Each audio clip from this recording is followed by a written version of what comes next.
9 vencedores do GP do Bahrein de Fórmula 1 em 2025. Essa corrida saiu de nós, mas ela continua por pelo menos mais 2 dias nesse canal de vídeos, porque eu prometi para vocês que eu iria produzir esse material falando de quem se deu bem com o que aconteceu no Bahrein. E eu nem pensei em rimar essa frase. Obviamente que vai ter a lista dos 9 perdedores. Eu estou sendo generoso porque muita gente realmente se deu bem nessa prova, não apenas o Oscar Piastri, que quase é líder do campeonato mundial. Então, a partir de agora, eu vou decorrer sobre essas pessoas que deixaram a prova com um saldo positivo. Eu sou Eduardo Moreira e esses são os 9 vencedores do GP do Bahrein de Fórmula 1 de 2025.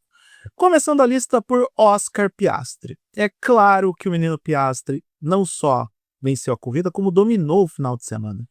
Pole position, volta mais rápida e vitória. Ele só não liderou todas as voltas da corrida porque ele teve que parar nos pits para a troca de pneus, sem falar no safety car, onde ele fez a segunda parada e aí as posições acabaram se alternando.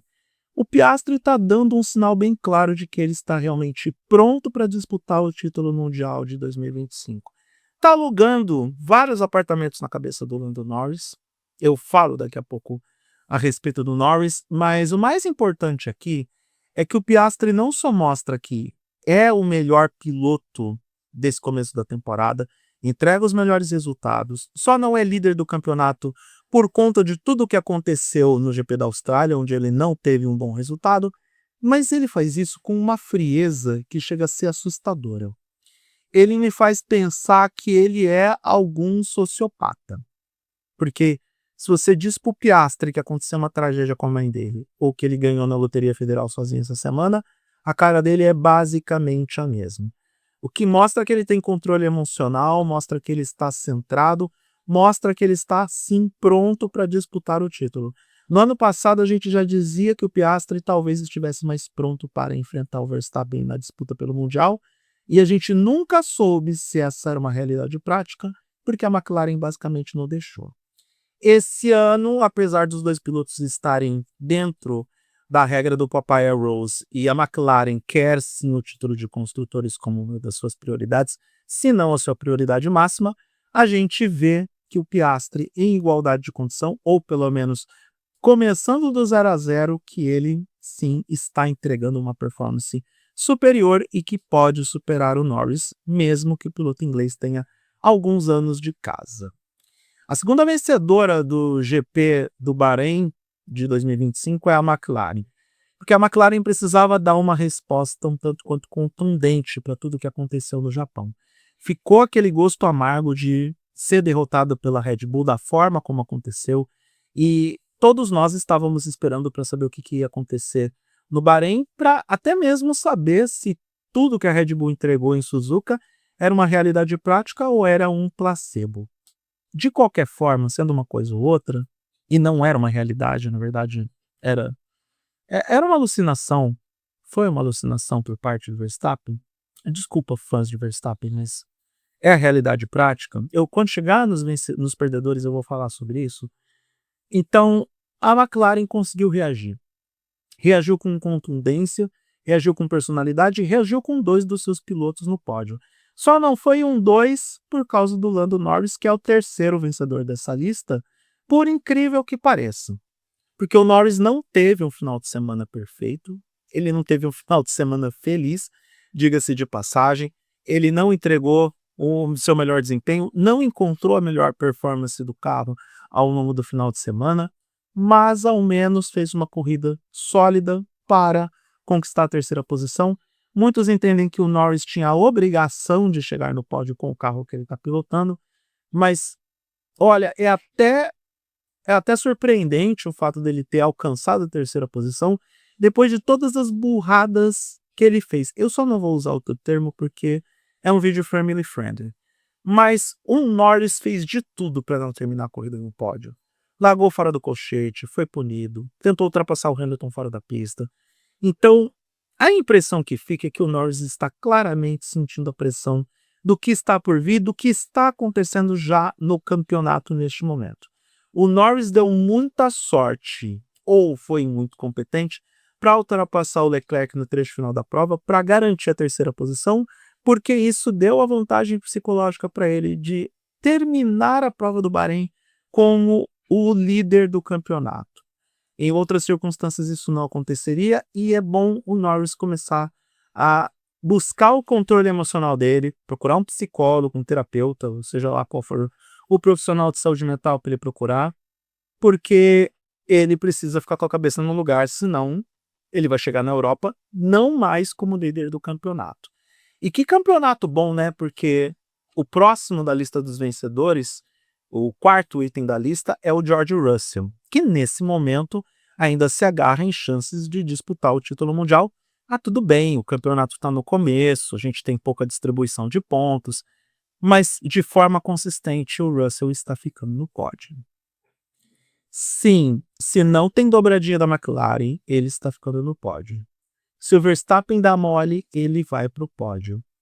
E é justamente o George Russell que mostra como que essa Williams está consistente e como ela melhorou de um ano para outro. Mas o George Russell vestiu a camisa de primeiro piloto, assumiu a responsabilidade e está ali, entregando o trabalho. Até porque o Russell não sabe como vai ser o futuro dele. Vai que pinta o Max Verstappen por aí e ele é obrigado a sair da Mercedes e buscar uma outra freguesia. Se bem que, cá para nós, será que não pinta uma dupla Piastri e Verstappen no futuro? Não sei. Tô só jogando isso. Ainda acho que o caminho mais provável do Verstappen ou é Mercedes ou é Aston Martin. Mas como não estamos falando do piloto holandês específico desse vídeo, eu devo encerrar esse segmento dizendo que, olha, parabéns por George Russell, porque com tantos problemas que ele teve, com tantas adversidades, e sim, problemas no carro, problemas no transporte do GPS, com tudo o que aconteceu, ele ainda terminou na segunda posição. O quinto item dessa lista de 9 vencedores do GP do Bahrein é a Ferrari e o Charles Leclerc. É um combo. A Ferrari se recuperou do desastre que foi o GP do Japão, numa performance muito decepcionante, e ainda acho que a Ferrari meio que saiu decepcionada do Bahrein, porque pela performance que estava entregando na prova, ela poderia ir muito além do que foi. Pelo menos com o Leclerc poderia ir muito além, mas não rolou. Se bem que a Ferrari não está no mesmo nível que a McLaren. Definitivamente. Pode estar no mesmo nível que a Mercedes, mas da McLaren não. Então, seria ainda bem difícil ver a Ferrari vencendo o GP do Bahrein. E no caso do Charles Leclerc em específico, ele provou um ponto.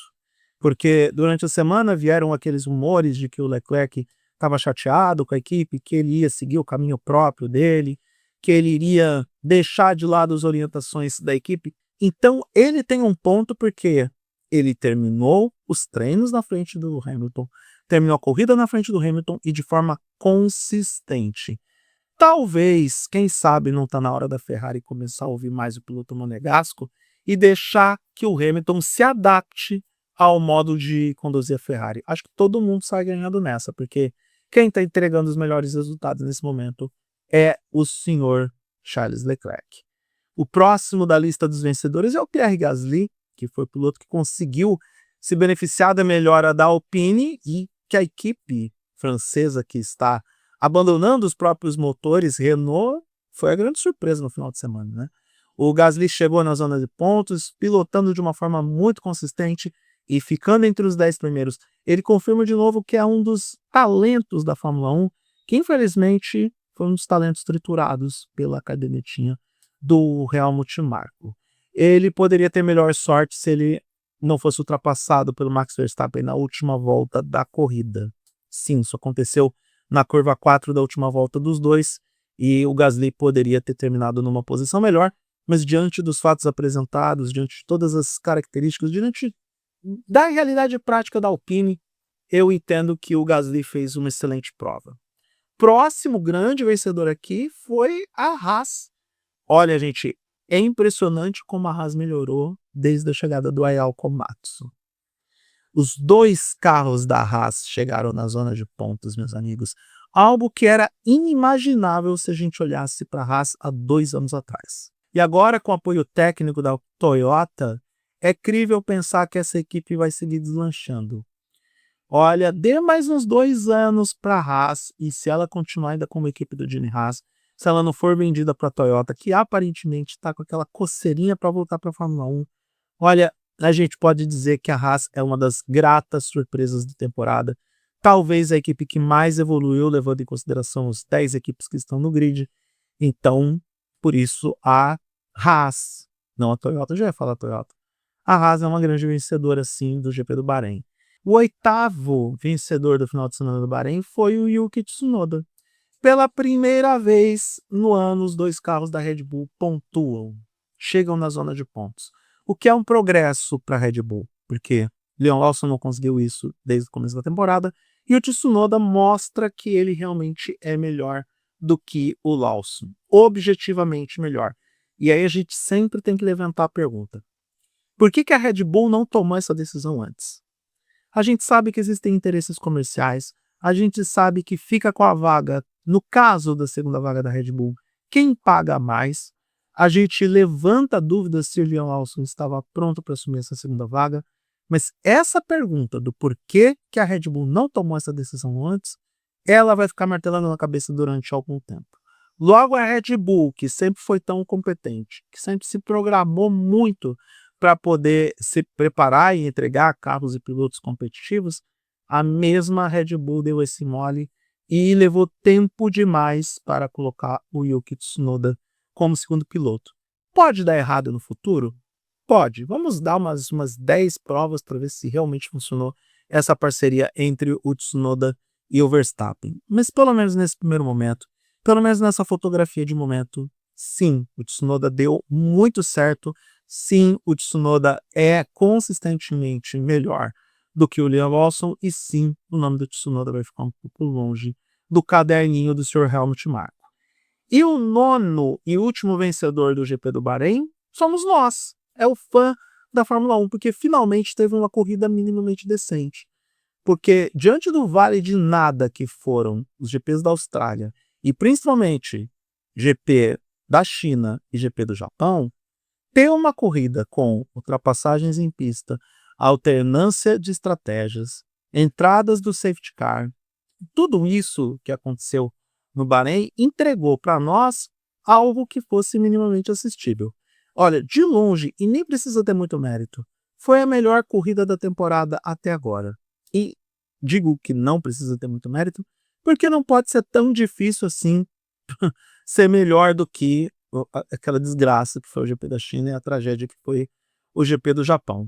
Só espero que a Arábia Saudita entregue algo tão bom ou mais, porque é duro para os fãs da Fórmula 1 que ainda estão recuperando o seu sono de tudo que aconteceu lá no Japão e também na China, porque foram mais ou menos corridas em sequência. Tudo que a gente merece e precisa é de corrida boa. Tá, pode ser até corrida razoável, mas corrida boa é sempre legal. E isso o Grande Prêmio do Bahrein com certeza entregou. E esses são os meus 9 pontos positivos, os meus 9 vencedores do GP do Bahrein de 2025.